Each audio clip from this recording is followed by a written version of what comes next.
यस्य स्वयं स्वभावाप्तिरभावे प्रश्ननिकर्मणा तस्मै संज्ञानिरूपाय नमोस्तु परमात्मने। नमोस्तु परमात्मने।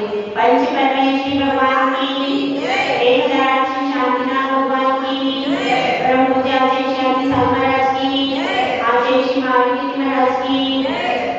आचार्य श्री विमल सागर महाराज की जय।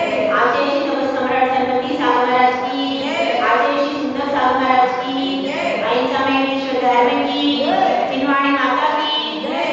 परम पूज्य हरिदास श्रीमती माता जी की जय। हरिदास संघ की जय। सूर्य धीरे धीरे पूरब से उदित होता है और उदित होने के बाद अपने पूरे प्रकाश के साथ आगे बढ़ता है। वह भाग्यशाली होता है जो उगते हुए सूरज को देखता है। वर्तमान में ऐसे व्यक्ति बहुत कम हैं जो उगते हुए सूर्य का दर्शन कर पाते हैं। बहुत बिरले जीव होते हैं जो कि उगता हुआ सूर्य देखते हैं और उसमें से जो युवा वर्ग है उनमें तो एक भी ऐसा नहीं होगा जो उगते हुए सूर्य का दर्शन कर पाए।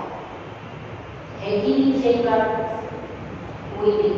इसीलिए उगते हुए सूर्य का दर्शन करने से वो जो प्रथम किरणें रहती हैं वह ओज देती हैं, तेज देती हैं, विद्या देती हैं और शक्ति देती हैं।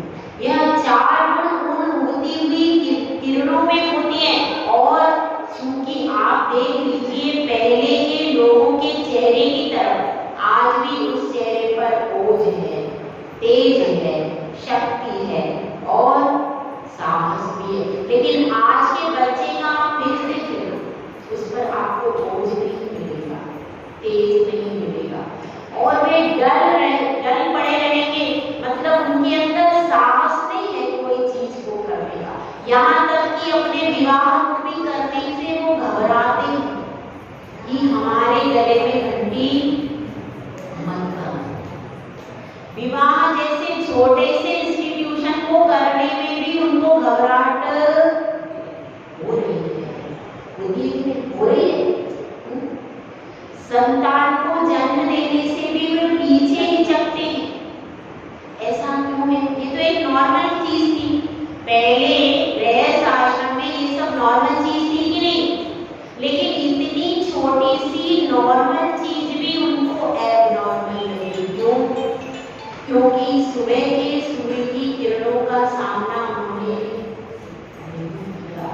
सुबह के सूर्य का सामना जो कर लेता है उसका जीवन उन्नत होता जाता है और वह उत्थान को सीखता है सुबह के सूर्य से।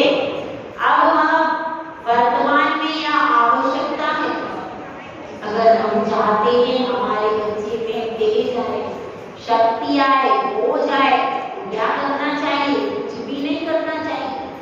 उसके लिए जितना सा नियम दे दो कि भाई सुबह होकर के आपको सबसे पहले उस गोल गोल सूरज का उदय देखना है, सूर्य को उगता हुआ देखना है, फूल को, कमल को खिलता हुआ देखना है।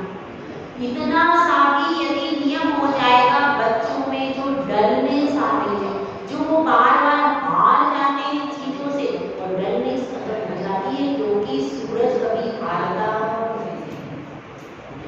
रोज बार चढ़ता है, रोज आपको आसमान में दिखता है, कभी सूर्य आपको डल दिखा? इसी तरह वह बच्चे में से सारी डलनेस विदा हो जाए यदि वह सूर्य की पहली डाली होती। अब सूर्य धीरे धीरे चला था पूरब दिशा से। अब जैसे ही कोई ग्रंथ प्रारंभ होता है तो वह उसका समापन भी होता है। तो इसी तरह से यह अंतिम चरण की ओर धीरे धीरे ग्रंथ बढ़ रहा है और ग्रंथ तो अंतिम चरण की ओर बढ़ रहा है, लेकिन उस कृष्ण कुमार का वैराग्य धीरे धीरे उन्नति की ओर बढ़ रहा है।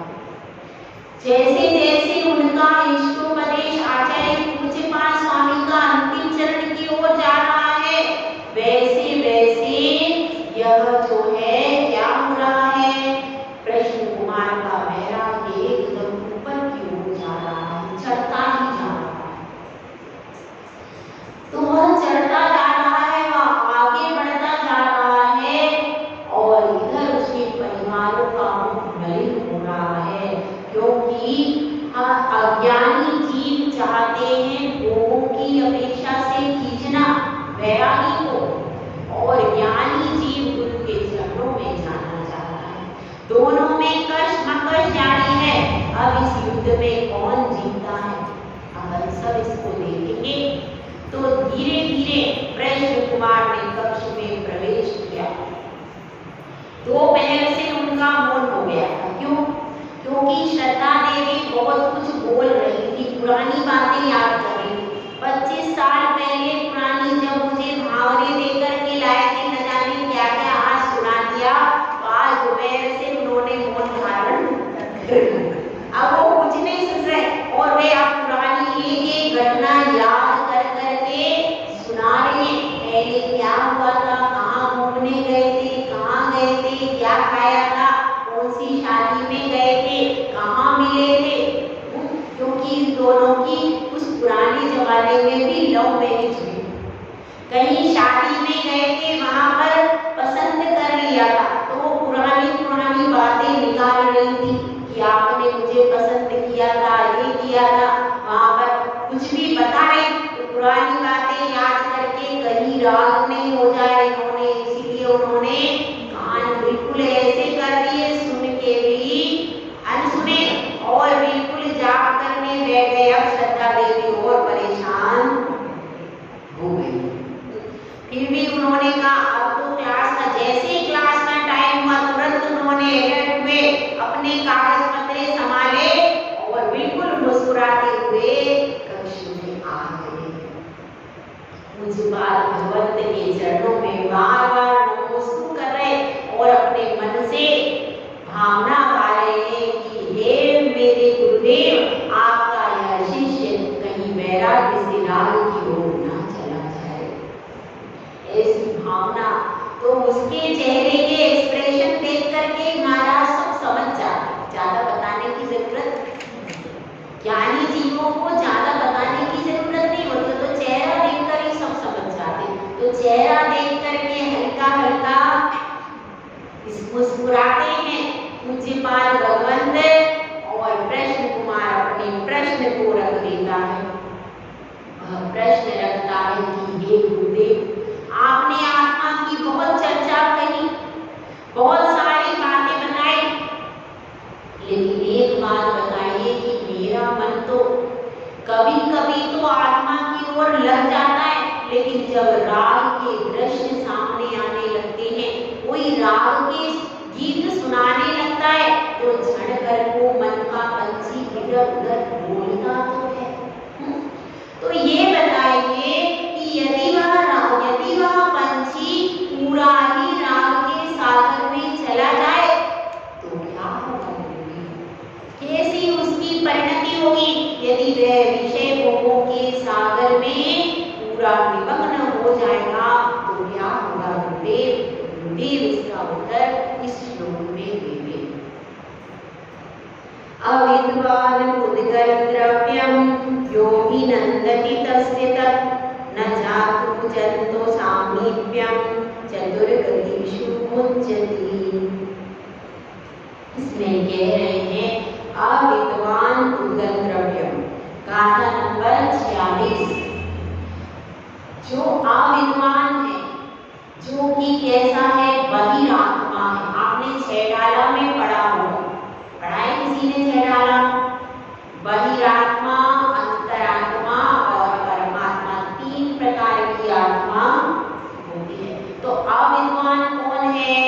बहिरात्मा, जो शरीर को ही आत्मा मानता है, घर परिवार पुत्र आदि को अपना मानता है, वह कौन है? बहिरात्मा। उसको यहाँ पर किया है अविद्वान। वैसे अगर कहा जाए तो मूर्ख कहा जाए, लेकिन आचार्य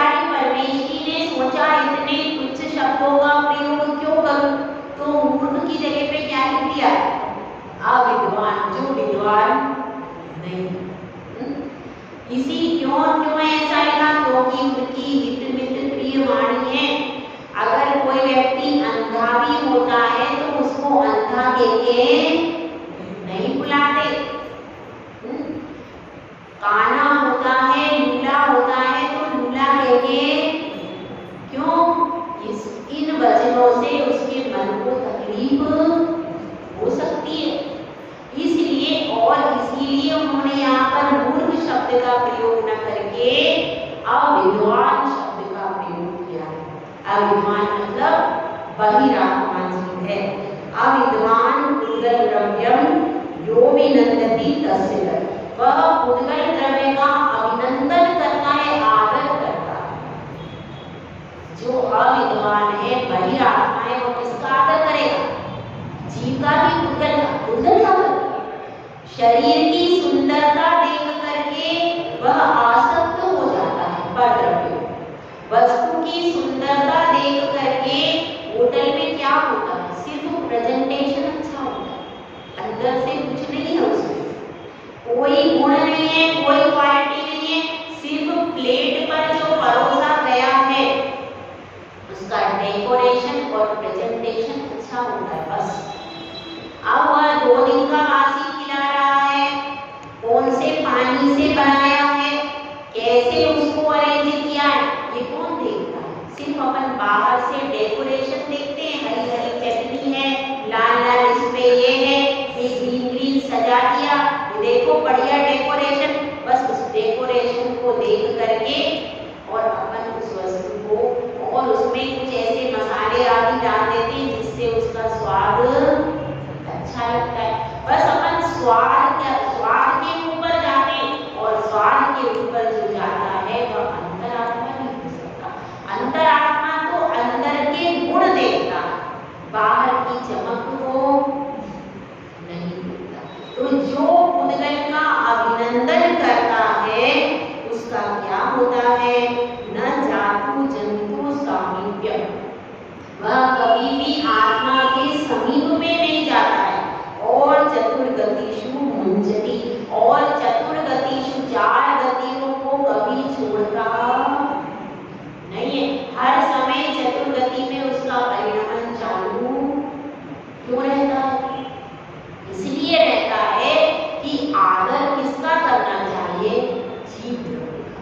चेतन आत्मा का आदर करना चाहिए। वो शाश्वत रहने वाली है, हमेशा साथ देने वाली है। अगर इस शरीर की ही कीमत करोगे तो ये 60-70 साल बाद सब यही छूट जाएगा। फिर क्या करोगे? उसके बाद फिर दुर्गति में चले जाओगे। जो इस शरीर में और पंचेंद्रिय के विषय लोगों में पूरा जीवन निकाल देते, उनकी दुर्गति होगी कि सुगति होगी? क्या होगी बताओ? दुर्गति ही होगी। जिसने कभी भी धर्म नहीं किया, केवल शरीर को ही लीपा पोती में लगा रहा, शरीर को सजाने में, खिलाने में, करने में लगा रहा, उसकी क्या गति होगी? यही बात यहाँ पर बता रहे हैं कि जब तक वह चेतन का सम्मान नहीं करता तब तक उसकी दुर्गति होती रहती। जब वह चेतन का सम्मान शुरू करता है तो दुर्गति से अपने आप छूट जाता है, क्योंकि चेतन उसका अपना है और जो उद्गल है वह द्रव्य उसका कभी भी अपना होने वाला नहीं। इसीलिए अगर चतुर्गति के परिभ्रमण से छुटकारा पाना है तो क्या करना पड़ेगा? चेतन का अभिनंदन करो, उद्गल का अभिनंदन मत करो। उद्गल के अभिनंदन से अपन अनंत संसारी बनेंगे और चेतन के अभिनंदन से हम मुक्ति के राही बनेंगे।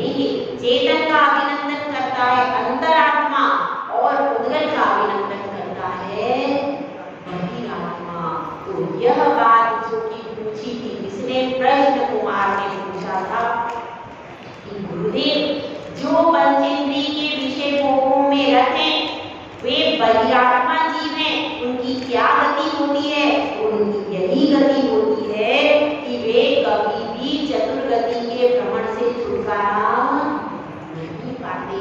यह गुरुदेव ने इसका फल निरूपित किया है।